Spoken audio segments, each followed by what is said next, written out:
요즘 뉴스를 보면 강한 나라가 약한 나라를 억누르는 일이 생각보다 많이 보이죠. 우리 역사에서도 비슷한 일이 있었는데요. 세계 최강 몽골 제국이 고려를 쳐들어왔던 그 시절입니다. 그런데 이상하지 않으세요? 세계 어디든 몽골이 쓸고 지나가면 그 지역은 흔적도 없이 사라지기 일쑤였는데요. 고려는 망하지 않고 남아 있었어요.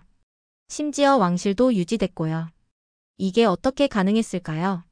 도대체 왜 몽골은 고려를 남겨두었을까요? 정복하지 않은 걸까요? 아니면 못한 걸까요? 오늘은 그 흥미로운 이유를 이야기해 보려 합니다. 몽골이 고려를 남겨둔 이유는 무조건적인 정복보다 간접 통치가 더 이득이었기 때문입니다.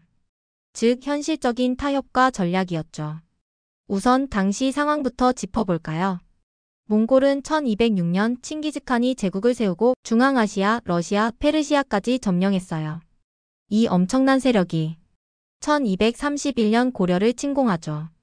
고려사에 따르면 처음엔 성주와 백성들이 항복했지만 고려 조정은 강화도로 도망칩니다. 여기서부터 무려 30년 넘게 버텼어요. 서울대학교 조영준 교수의 논문에 따르면 고려는 강화천도 이후 유례없는 장기전으로 몽골군의 소모를 유도했다고 해요.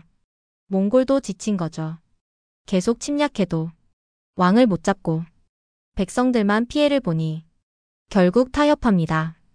1259년 고려는 항복하지만 왕실은 유지하고 자치도 일부 인정받죠. 이게 바로 봉신국 체제입니다. 원사에 따르면 고려 왕들은 원황제의 공주와 혼인해 사위국이라 불렸습니다. 충렬왕부터 충선왕까지 원황제의 사위가 된 왕들이 줄줄이 이어졌죠.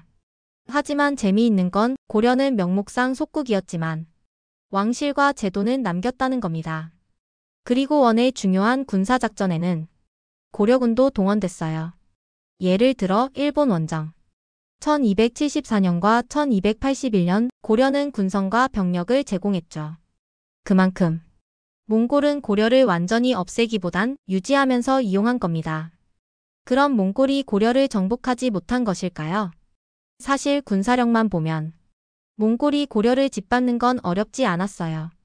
하지만 서울대 김호동 교수의 몽골 제국과 세계사의 탄생에서는 몽골은 완전한 병합보단 기존 권력을 활용하는 방식을 선호했다고 말합니다.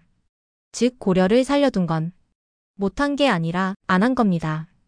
그렇다면 이 역사에서 우리는 무엇을 배울 수 있을까요? 첫째, 전면전보다 지속 가능한 협력이 오히려 더 큰 힘이 될 수 있다는 겁니다. 둘째, 유연한 생존 전략이 긴 시간을 버티는 비결이라는 거죠. 요즘처럼 갈등이 많고 불확실한 시대에는 이런 역사 속 사례들이 시사하는 바가 큽니다.